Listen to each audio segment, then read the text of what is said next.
Fallout Equestria, Origin Story, by Kkat, read by Forrest McGilvray.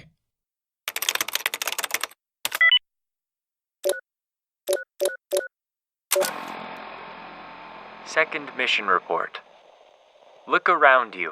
Where you're standing is a symbol of all that's wrong with this whole damn war. This place used to be a fantasy cinema, one of the first outdoor cinemas in the Zebra lands, part of the Great Cultural Exchange. They gave us drugs, we gave them movies. I remember my first outdoor cinema, flying my own little cloud up, parking it front and center. I remember the kid who put his cloud right above mine, kept dropping popcorn on me. But I didn't care. I was too captivated by the huge silver screen and the adventures of Noir and Lace.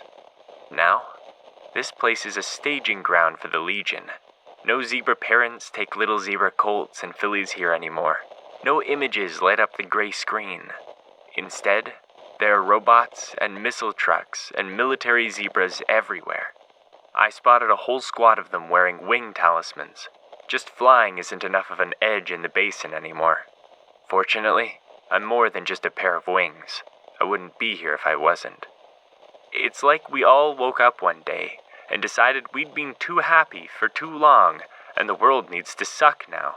From here, they could secure Wanzopia in minutes, and they have enough forces to conquer tragedy's end, or obliterate it. But I don't think Equestria is their target, at least, not directly. I still haven't found out what they're doing yet. That's gonna require an excursion much deeper into the jungle. But I have discovered that this operation is under the leadership of Legat Jua. Figures that striped witch would end up as a legate. I wonder how many corpses she had to climb to get there. And knowing her, I'm willing to bet she's not in the basin for kicks. Whatever she's up to, it probably involves the amulet. Fortunately, even if she's found where it's locked away, I doubt she has what it takes to get to it. Of course, it could have nothing to do with the amulet at all. The Tenochtitlan Basin has enough other secrets that she could be after. One way or another, the Legion is taking a very unhealthy look at the ruins. Dash was right. This spells trouble for Equestria. Maybe for everyone. And now, the pad. I tried the introduction in a more formal style, but it just isn't the way I write. Still, it really works for what I feel I need to convey, so I figure maybe I should split the difference. Start each chapter with a lead-in, then change to something more comfortable. Let's try that. Here goes. Rough draft, chapter 1, take 1. Second pad begins. Second pad, a rough draft excerpt from Chapter 1, A Most Peculiar Dinner. I first met A.K. Yearling in the sweltering summer 10 years before the return of Nightmare Moon. I had just completed my first year at the Baltimore University, where I was attending on a full athletic scholarship. I had also been fortunate in that my high school had offered cooperative credit courses with the university, allowing me to start college with several of my general study requirements already completed, primarily writing and arithmetic. The former because I took every class in it that I could, and the latter because I made the effort to get those studies out of the way as swiftly as possible. As a result, I was able to delve into the professional curriculum for my true passion, archaeology, as early as the second half of my first year, and this allowed me to join Professor Underhill's summer travel study. I was one of 5 students privileged to join Professor Underhill and his teaching assistant Packer on their trip to the zebra city of Bahari Soko. A.K. Yearling's godfather, Golden Tongue, was the current equestrian ambassador to the zebra nation and invited us all to dinner at the ambassadorial manor in Wanzopia. Severed and stuffed animal heads gazed down from their mountings. Faces of previous ambassadors and their families stared out from the portraits lining the walls. A trio of flies danced in the air above the table filled with fruits, breads, and thickly veined greens, and Daring Do was experiencing the strangest conversation yet in her life. Professor Underhill accepted a refill of wine from Mudumu, Golden Tongue's Zebra Manor servant, as he patiently tracked the conversation at the table. Like most of the other student archaeologists, Daring Do was being reserved, not wanting to commit some unexpected cultural fox pass within her first night outside of Equestria. But next to her, Fleetwing was bombarding the ambassador with enough questions for the rest of them. Daring Do wasn't sure if he was just eager to learn as much as he could during the extraordinary opportunity, or if he was just trying to impress someone. Probably, Daring Do thought a little of both. As for herself, Daring Do just couldn't keep her eyes on the young mare sitting at the far end of the table. At the end of the table sat a pretty mare, a Pegasus like herself, and about her age, hidden behind a flower dress and a pith hat. Daring Do's mother had once told her wearing hats at the table was rude. Maybe it was different in the Zebralands.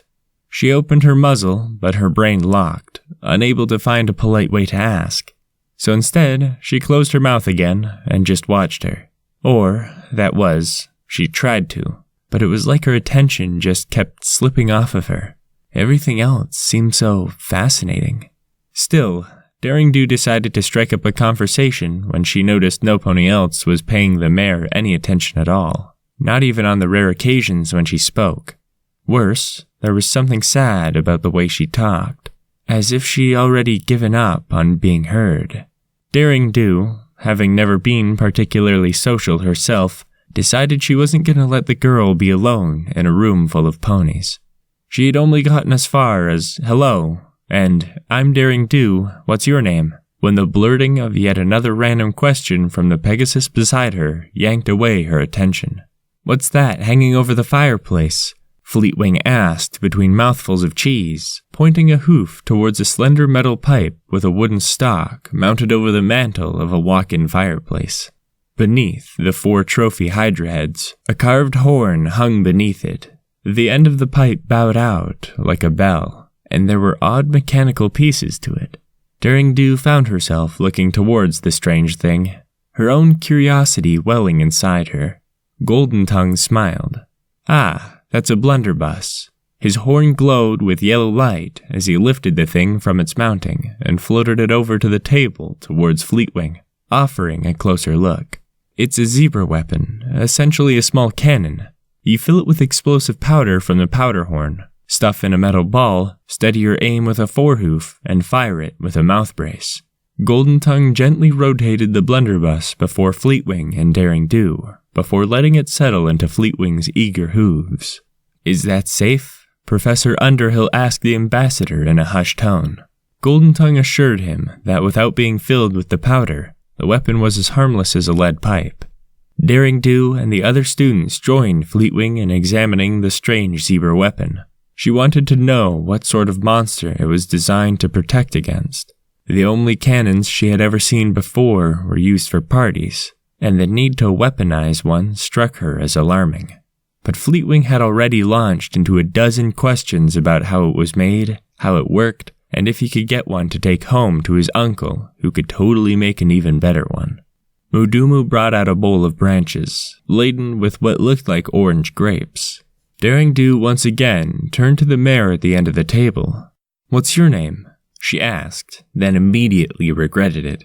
There was a slightly pained look in the mare's eyes, a touch of a frown on her muzzle, which told Daring that she had already given her name. Daring had been too distracted to hear it. "Just call me AK," the girl said with a meek and slightly weary tone.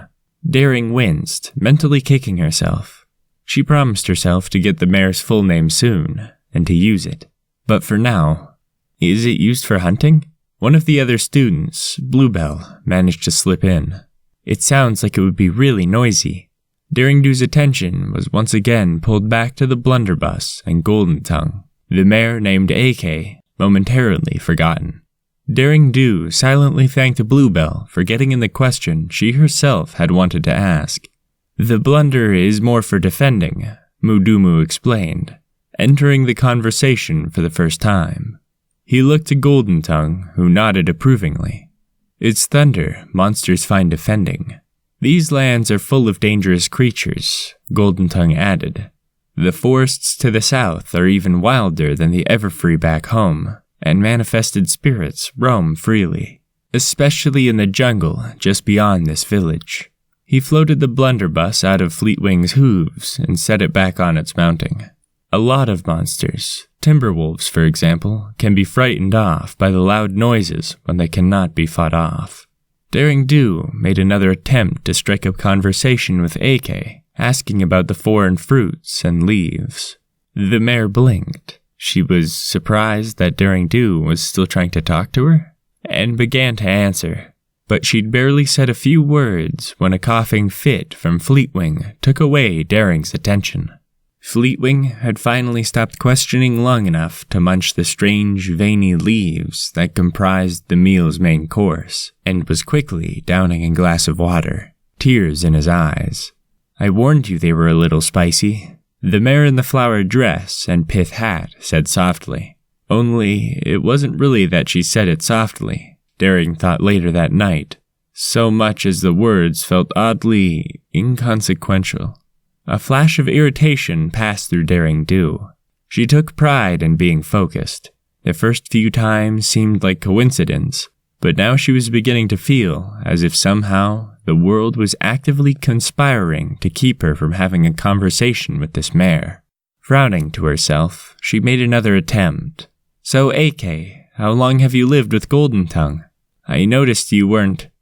Daring Do stopped. She had been about to say that she had noticed the young Pegasus mare wasn't in the portrait of Golden Tongue and his family, but as she looked across the table in the picture, Golden Tongue and his wife standing in front of the ambassadorial manor, she realized that there was a third figure standing in front of them.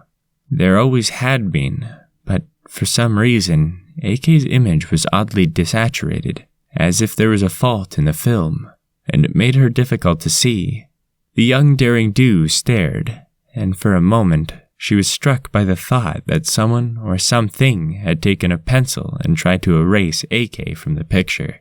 Professor Underhill had meanwhile seized the opportunity to delve into the professional matters with the ambassador. I had really hoped that, after the trip to the Bahari Soko Museum, you could help me get the permits of an expedition I was hoping to make into the Tenochtitlan Basin next summer, he said brightly. Fleetwing was staring pleadingly at Mudumu as the zebra poured him a new glass of water.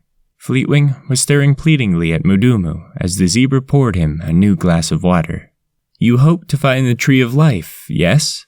Golden Tongue asked with a chuckle. You are hardly the first, but permissions have gotten harder. The new local Primaya Ordlines, a rather ambitious mare named Jua, is making an issue over equestrians rescuing Tenochtitlan antiquities. Apparently, she believes leaving them rot in the jungle is more respectful than putting them in a proper museum. Daring Do joined the other students in voicing frustration and disapproval. Bluebell rolled her eyes, proclaiming, Well, that's just silly. What's the Tree of Life? A teary-eyed Fleetwing managed to wheeze before gulps of water. Golden Tongue steepled his hooves and looked at Professor Underhill with a smile. The professor jumped to explain. Have you ever been to the Equestria Games? He asked. When Fleetfoot nodded, he went on. Then you've seen the ice archery competitions. Ever wonder where those arrows come from? Daring Do, as much as she wanted to try to talk to AK, knew she couldn't miss paying attention now. She had no idea what ice archery had to do with the Tenochtitlan Basin, but if Professor Underhill was planning an actual archaeological expedition next summer, she wanted in. There are plenty of spirits in the zebra lands, some of which are very powerful. We all know about manifested spirits, but sometimes spirits inhabit natural things. Like how nature spirits inhabit wood, making timberwolves? Bluebell asked. The professor nodded. And like how a powerful spirit of cold and hate, like a Wendigo, can make its home within a tree, Underhill explained. There is a grove of such trees just southwest of the village. The trees change to reflect the spirit that has fused into them. The wood, if you can really call it wood anymore, from those trees is used to make ice arrows. And the Tree of Life? Daring Do asked, finally getting a question of her own. A tree with some sort of life spirit. What would that be like? Yes, Professor Underhill announced with a touch of too much enthusiasm. Based on my research, such a tree exists deep in the Tenochtitlan jungle, and I believe that the fruit of the tree would add years to a pony's life. A veritable fountain of youth. Second pad ends. Crap, I've got to be losing my touch. That would have been the most boring start of a Daring Do book ever.